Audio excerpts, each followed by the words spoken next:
Hello കൂട്ടുകാരെ, നമുക്കിന്ന് grade 7 integers എന്ന ചാപ്റ്ററിലെ 4th എക്സസൈസിലെ ക്വസ്റ്റ്യൻ 5ഉം 6ഉം 7ഉം സോൾവ് ചെയ്യാം. നിങ്ങൾ ഈ ചാപ്റ്ററിൻ്റെ ഇൻട്രഡക്ഷൻ വീഡിയോ കണ്ടിട്ടില്ലെങ്കിൽ ആദ്യം അത് കാണണം. അതിനുശേഷം മാത്രമേ സൊല്യൂഷൻ വീഡിയോസ് കാണാവൂ. എന്നാൽ മാത്രമേ ഞാനിവിടെ പറയുന്ന കാര്യങ്ങളെല്ലാം നിങ്ങൾക്ക് കറക്റ്റായിട്ട് മനസ്സിലാവൂ. അപ്പോൾ നമുക്ക് തുടങ്ങിയാലോ. ഇവിടെ എന്താ പറഞ്ഞിട്ടുള്ളത്? The temperature at 12 noon was 10 degrees Celsius above zero. If it decreases at the rate of 2 degrees Celsius per hour until midnight, at what time would the temperature be 8 degrees Celsius below zero? What would be the temperature at midnight? ഇതാണ് നമ്മുടെ question. എന്താണ് ക്വസ്റ്റ്യനിൽ പറഞ്ഞിട്ടുള്ളതെന്ന് നിങ്ങൾക്ക് കറക്റ്റായിട്ട് മനസ്സിലായോ? 12 noon temperature 10 degree Celsius ആയിരുന്നു. അതായത് 10 degree Celsius above zero എന്നാണ് ഇവിടെ പറഞ്ഞിട്ടുള്ളത്. എബവ് സീറോ എന്ന് പറഞ്ഞാൽ +10 അത്രയേ ഉള്ളൂ. +10 ആയിരുന്നു. If it decreases at the rate of 2 degree Celsius per hour until mid night. Mid night വരെ ഓരോ അവറിലും 2 ഡിഗ്രി സെൽഷ്യസ് വീതം ഡിക്രീസ് ആയിക്കൊണ്ടിരുന്നു എന്നാണ് പറയുന്നത്. അതായത് +10 അല്ലേ, അവിടെ +10 ആയിരുന്നു. അതിൽ നിന്ന് അടുത്ത 1 അവർ ആകുമ്പോൾ 10 - 2 ആയി. പിന്നെ അടുത്ത 1 അവർ ആകുമ്പോഴത്തേക്കും അതിൽ നിന്ന് വീണ്ടും 2 ഡിഗ്രി സെൽഷ്യസ് വീതം കുറഞ്ഞു വന്നു. അപ്പോൾ മിഡ് നൈറ്റ് ആകുമ്പോഴത്തേക്കും എത്രയായിരിക്കും ടെമ്പറേച്ചർ എന്ന് ചോദിച്ചിട്ടുണ്ട്. പിന്നെ at what time would the temperature be 8 degree Celsius below zero. Below zero എന്ന് പറയുമ്പോൾ മൈനസ് ആണ് കേട്ടോ. അവിടെ എബവ് സീറോ എന്ന് പറഞ്ഞപ്പോൾ +10 എന്ന് പറഞ്ഞ പോലെ തന്നെ temperature be 8 degree Celsius below zero എന്നാണ് ചോദിച്ചിട്ടുള്ളത്. അപ്പോൾ -8 ഡിഗ്രി സെൽഷ്യസ് ആകണം. അത് എപ്പോഴാണ്? അപ്പോൾ 2 ക്വസ്റ്റ്യൻ ആണ് ഇവിടെ ചോദിച്ചിട്ടുള്ളത്. മിഡ് നൈറ്റ് വരെ ടെമ്പറേച്ചർ 2 ഡിഗ്രി സെൽഷ്യസ് വെച്ച് കുറഞ്ഞുകൊണ്ടിരിക്കുന്നുണ്ടെന്ന് പറഞ്ഞു. മിഡ് നൈറ്റിൽ എത്രയാണ് ടെമ്പറേച്ചർ എന്നും ചോദിച്ചിട്ടുണ്ട്. പിന്നെ എപ്പോഴാണ് temperature below zero 8 degree Celsius ആകുന്നത് എന്നും ചോദിച്ചിട്ടുണ്ട്. അപ്പം നമ്മൾ ഈ 2 കാര്യങ്ങളും സോൾവ് ചെയ്യണം. അപ്പോൾ ഫസ്റ്റ് തന്നെ നമ്മുടെ അടുത്ത് പറഞ്ഞിട്ടുള്ളത് ടെമ്പറേച്ചർ അറ്റ് 12 noon എത്രയാണ് ടെമ്പറേച്ചർ എന്നാണ് പറഞ്ഞത്? നോക്കൂ, 10 ഡിഗ്രി സെൽഷ്യസ് അല്ലേ. അപ്പോൾ അത് നമുക്ക് ഇവിടെ എഴുതി കൊടുക്കാം. Temperature at 12 noon is 10 degree Celsius. Above zero ആണ്, അതുകൊണ്ട് പോസിറ്റീവ് തന്നെയാണ്. Rate of decrease in temperature per hour, ഓരോ അവറിലും എത്ര ടെമ്പറേച്ചർ ഡിക്രീസ് ആവുന്നുണ്ടെന്നാണ് പറഞ്ഞത്? 2 ഡിഗ്രി സെൽഷ്യസ്. ഡിക്രീസ് ആവുന്നത് കൊണ്ട് നമുക്ക് -2 ഡിഗ്രി എന്ന് കൊടുക്കാം. അപ്പോൾ ഇനി നമുക്ക് അടുത്തതായിട്ട് അറിയേണ്ടത് എപ്പോഴാണ് ടെമ്പറേച്ചർ -8 ഡിഗ്രി സെൽഷ്യസ് ആകുന്നത് എന്നാണ് ക്വസ്റ്റ്യനിൽ ചോദിച്ചിട്ടുള്ളത്. ഓരോ അവറിലും ടെമ്പറേച്ചർ -2 ഡിഗ്രി എത്രയായിരിക്കും? 10 ഡിഗ്രി സെൽഷ്യസ് -2 ഡിഗ്രി സെൽഷ്യസ്. അതായത് 10 ഡിഗ്രി സെൽഷ്യസിൽ നിന്നും 2 ഡിഗ്രി സെൽഷ്യസ് കുറഞ്ഞു പോയി അല്ലേ. അപ്പോൾ നമുക്ക് അതിൻ്റെ ആൻസർ എത്രയായിരിക്കും? 8 ഡിഗ്രി സെൽഷ്യസ്. ഇനി നമുക്ക് ടെമ്പറേച്ചർ അറ്റ് 2 PM നോക്കാം. അപ്പോൾ എന്താണ്ടായത്?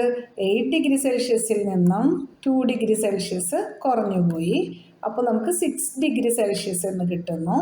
അടുത്തത് ടെമ്പറേച്ചർ അറ്റ് 3 PM നോക്കാം. നമുക്ക് 3 PM എന്താ സംഭവിച്ചത്? 6 ഡിഗ്രി സെൽഷ്യസിൽ നിന്നും 2 ഡിഗ്രി സെൽഷ്യസ് കുറഞ്ഞപ്പോൾ അത് 4 ഡിഗ്രി സെൽഷ്യസ് ആയി മാറി. ടെമ്പറേച്ചർ അറ്റ് 4 PM എന്തായിരിക്കും? 4 ഡിഗ്രി സെൽഷ്യസിൽ നിന്നും 2 ഡിഗ്രി സെൽഷ്യസ് കുറഞ്ഞു.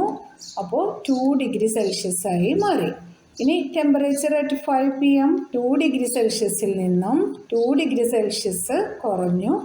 0 ഡിഗ്രി സെൽഷ്യസ് ആയി മാറി. 0 ഡിഗ്രി സെൽഷ്യസ് എന്നൊക്കെ പറഞ്ഞാൽ ഒന്നുമില്ല എന്നൊന്നും വിചാരിക്കണ്ട കേട്ടോ. 0 ഡിഗ്രി സെൽഷ്യസ് പറഞ്ഞാൽ നല്ല തണുപ്പാണ്. നമുക്കൊക്കെ സർവൈവ് ചെയ്യാൻ നല്ല ബുദ്ധിമുട്ടാണ് 0 ഡിഗ്രി സെൽഷ്യസിൽ. പിന്നെ സീറോയുടെ വാല്യൂനെ കുറിച്ചുള്ള നമ്മുടെ ഒരു വീഡിയോ ഒക്കെ ഉണ്ട് കേട്ടോ. അതൊന്ന് കണ്ടു നോക്കിയാൽ നിങ്ങൾക്ക് മനസ്സിലാവും. സീറോനെ അങ്ങനെ തള്ളിക്കളയണ്ട കേട്ടോ. ഞാനിതിൻ്റെ ഡിസ്ക്രിപ്ഷനിൽ ലിങ്ക് കൊടുക്കാം കേട്ടോ. വാല്യൂ ഓഫ് സീറോ എന്ന് പറഞ്ഞിട്ടൊരു വീഡിയോ ഞാൻ ചെയ്തിട്ടുണ്ട്. അടുത്തത് ടെമ്പറേച്ചർ അറ്റ് 6 PM. അപ്പോൾ 0 ഡിഗ്രി സെൽഷ്യസിൽ നിന്നും 2 ഡിഗ്രി സെൽഷ്യസ് സബ്ട്രാക്ട് ചെയ്ത് കഴിഞ്ഞാൽ നമുക്ക് -2 ഡിഗ്രി സെൽഷ്യസ് കിട്ടി. നല്ല തണുപ്പാണ് ആ സമയത്തൊക്കെ. ഇനി നമുക്ക് 7 PM എത്രയാണ് ടെമ്പറേച്ചർ നോക്കാം. -2 ഡിഗ്രിയിൽ നിന്നും 2 ഡിഗ്രി സബ്ട്രാക്ട് ചെയ്യാം. -2 എന്ന് പറയുമ്പോൾ -4 ഡിഗ്രി സെൽഷ്യസ് ആയി കേട്ടോ. ഇനി അടുത്തത് 8 PM എത്രയായിരിക്കും ടെമ്പറേച്ചർ? -4 ഡിഗ്രിയിൽ നിന്നും നമുക്ക് 2 ഡിഗ്രി സബ്ട്രാക്ട് ചെയ്യുമ്പോൾ -6 ഡിഗ്രി എന്ന് കിട്ടി. ഇനി അടുത്തത് ടെമ്പറേച്ചർ അറ്റ് 9 PM. -6 ഡിഗ്രി സെൽഷ്യസിൽ നിന്നും 2 ഡിഗ്രി സബ്ട്രാക്ട് ചെയ്ത് കഴിഞ്ഞാൽ നമുക്ക് -8 ഡിഗ്രി സെൽഷ്യസ് കിട്ടി. നമ്മുടെ ക്വസ്റ്റ്യനിൽ നമ്മുടെ അടുത്ത് ചോദിച്ചിട്ടുള്ളത് ബിലോ 0, അതായത് -8 ഡിഗ്രി സെൽഷ്യസ് ഏത് ടൈമിനാണ് ആകുന്നത് എന്നാണ് ചോദിച്ചത്. അപ്പോൾ നമുക്കിപ്പോൾ അതിൻ്റെ ആൻസറാണ് നമ്മൾ കണ്ടുപിടിച്ചത്. -8 ഡിഗ്രി ആകുന്നത് 9 PM അപ്പോൾ നമുക്ക് അത് എഴുതി കൊടുക്കാം. So the temperature was 8 degree Celsius below 0 at 9. എല്ലാവർക്കും മനസ്സിലായല്ലോ? ഡൗട്ടൊന്നുമില്ലല്ലോ? അപ്പോൾ ഇനി നമുക്ക് അടുത്തതായിട്ട് നമ്മുടെ അടുത്ത് ചോദിച്ചിട്ടുള്ളത് എന്താ? മിഡ് നൈറ്റിൽ ടെമ്പറേച്ചർ എത്ര ആയിരിക്കും എന്നാണ്. 9 o'clock -8 ഡിഗ്രി സെൽഷ്യസ് ആയിരുന്നു. അപ്പോൾ 10 o'clock എത്ര ആയിരിക്കും? -8 degree Celsius -2 degree Celsius equals to minus ആകുമ്പോൾ ഈ നമ്പർ രണ്ടും കൂടെ ആഡ് ചെയ്തിട്ട് മൈനസ് സൈൻ കൊടുക്കുക. -10 ഡിഗ്രി സെൽഷ്യസ് എന്ന ആൻസർ കിട്ടി നമുക്ക്. ടെമ്പറേച്ചർ അറ്റ് 11 PM നോക്കാം നമുക്ക്. 10 PM ഉണ്ടായിരുന്ന ടെമ്പറേച്ചർ -10 ഡിഗ്രി സെൽഷ്യസ് ആയിരുന്നു. അതിൽ നിന്നും 2 ഡിഗ്രി സെൽഷ്യസ് ഡിക്രീസ് ആയി കഴിഞ്ഞാൽ നമുക്ക് -12 ഡിഗ്രി സെൽഷ്യസ് എന്ന ആൻസർ കിട്ടും. ഇനി നമുക്ക് ടെമ്പറേച്ചർ അറ്റ് 12 AM നോക്കാം. എന്താ AM എന്ന് പറഞ്ഞത്? ഞാൻ ഇതുവരെ PM എന്ന് പറഞ്ഞിട്ട് ഇപ്പം എന്താ AM ആയത്? മിഡ് നൈറ്റ് ആണ്, 12 o'clock അല്ലേ? ഇവിടെ നമ്മൾ നൂണാണ് തുടങ്ങിയത്, 12 നൂണിനാണ് തുടങ്ങിയത്. അപ്പോൾ മുതൽ നമ്മൾ PM അങ്ങനെ പറഞ്ഞു വന്നു. അത് കഴിഞ്ഞ് ഇവിടെ എത്തി നമ്മൾ 12 AM ആയിട്ടോ. മിഡ് നൈറ്റിൽ 12 മുതൽ AM തുടങ്ങുകയാണ്. അപ്പോൾ ടെമ്പറേച്ചർ എത്രയാണെന്ന് നോക്കാം നമുക്ക്. -12 ഡിഗ്രി സെൽഷ്യസിൽ നിന്നും 2 ഡിഗ്രി സെൽഷ്യസ് സബ്ട്രാക്ട് ചെയ്ത് കഴിഞ്ഞാൽ നമുക്ക് -14 ഡിഗ്രി സെൽഷ്യസ് എന്ന ആൻസർ കിട്ടും. അപ്പോൾ നമ്മുടെ ആൻസർ -14 ഡിഗ്രി എന്നാണ്. Temperature at mid night 12 AM mid night ആണല്ലോ.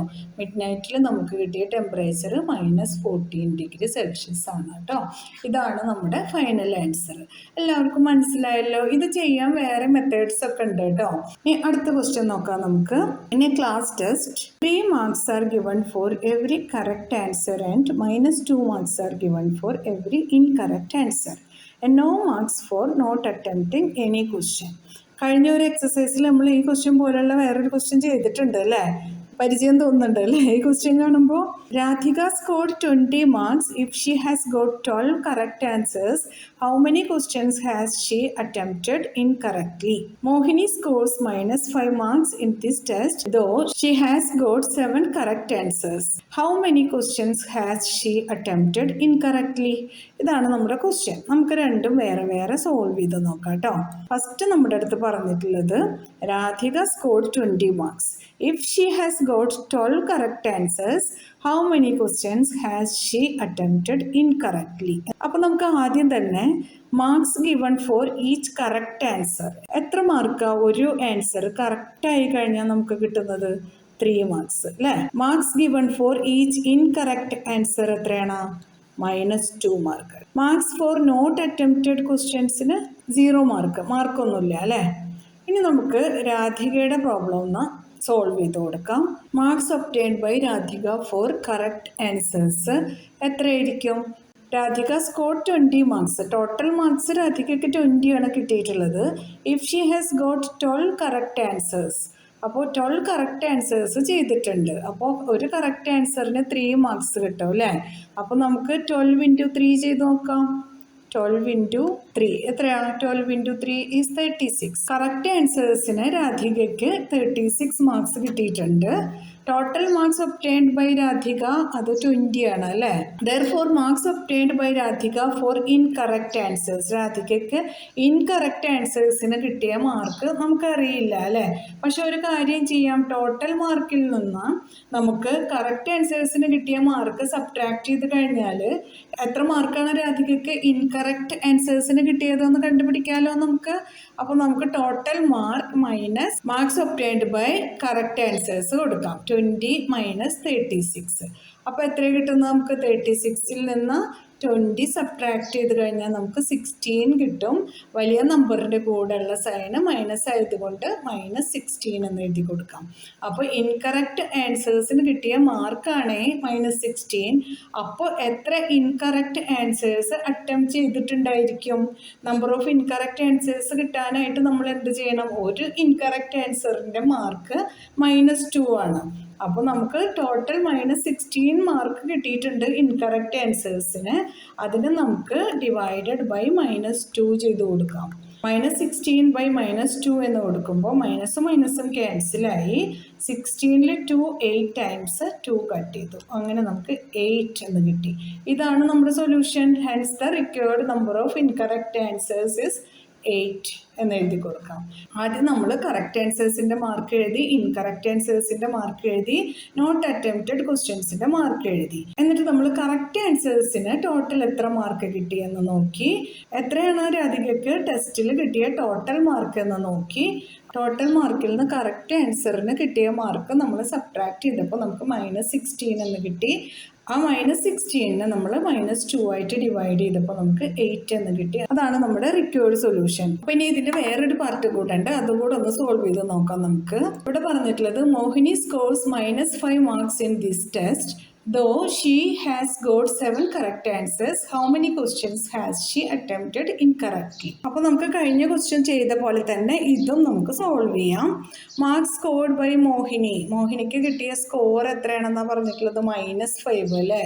-5 ഒക്കെ കിട്ടുക എന്ന് പറഞ്ഞാൽ എന്താ അല്ലേ? അങ്ങനെയാണെങ്കിൽ എക്സാം എഴുതാതിരിക്കായിരുന്നു അല്ലേ? അപ്പോൾ 0 മാർക്കല്ലേ കിട്ടൂ, മൈനസ് മാർക്ക് കിട്ടുമോ? നമ്പർ ഓഫ് കറക്റ്റ് ആൻസേഴ്സ് നോക്കാം. She got 7 correct answers. അപ്പോൾ അത് എഴുതി കൊടുക്കാം. ഇനി therefore marks obtained by Mohini for 7 correct answers. 7 correct ആൻസേഴ്സിന് എത്ര മാർക്കായിരിക്കും മോഹിനിക്ക് കിട്ടിയിട്ടുണ്ടാവുക? ഈച്ച് കറക്റ്റ് ആൻസറിന് 3 മാർക്സ് അല്ലേ കിട്ടുന്നത്? അപ്പോൾ 3 × 7 ചെയ്യാം നമുക്ക്. അത് 21 എന്ന് കിട്ടും. ഇനി marks obtained for incorrect answers നോക്കാം. ഇൻകറക്റ്റ് ആൻസേഴ്സിന് കിട്ടിയ മാർക്ക് -5 -21 ചെയ്യാം. ടോട്ടൽ മാർക്ക് -5 ആണല്ലോ. കറക്റ്റ് ആൻസേഴ്സിന് കിട്ടിയ മാർക്കാണ് 21. ടോട്ടൽ മാർക്കിൽ നിന്നും കറക്റ്റ് ആൻസറിന്റെ മാർക്ക് സബ്ട്രാക്ട് ചെയ്ത് കഴിഞ്ഞാൽ നമുക്ക് ഇൻകറക്റ്റ് ആൻസേഴ്സിന്റെ മാർക്ക് കിട്ടും. -5 -21 എന്ന് പറയുമ്പോൾ -26 ആണ് കിട്ടുന്നത്.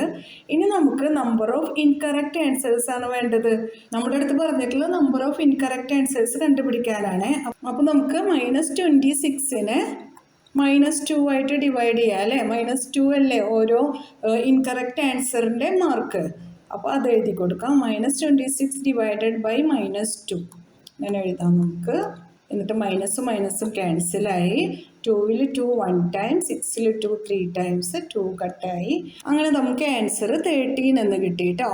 അപ്പോൾ hence the required number of incorrect answers 13. അപ്പോൾ 7 ആൻസർ കറക്റ്റ് ആക്കി, 13 ആൻസർ തെറ്റിച്ചു. കുറച്ചും കൂടെ ഒക്കെ പഠിച്ചിട്ട് പോവായിരുന്നില്ലേ അല്ലേ? ഇത്രയും തെറ്റ് വരുത്തിയിട്ട് മൈനസ് മാർക്കൊക്കെ വാങ്ങിക്കണോ?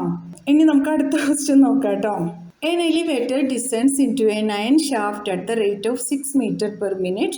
If the descent starts from 10 meters above the ground level, how long will it take to reach -350 meters? ഇതാണ് നമ്മുടെ ക്വസ്റ്റ്യൻ.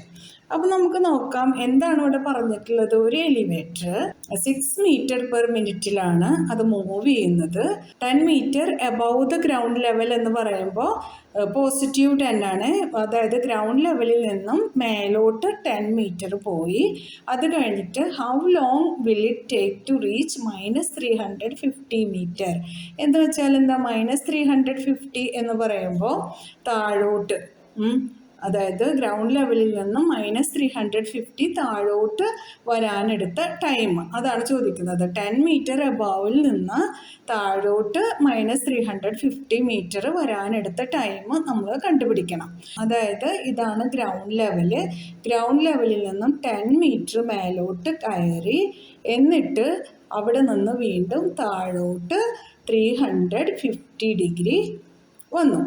അപ്പോൾ ഇതിനെടുക്കുന്ന ടൈം, മേലോട്ട് പോയത് പോസിറ്റീവായിട്ടും താഴോട്ട് വന്നത് നമുക്ക് നെഗറ്റീവായിട്ടും എടുക്കാം.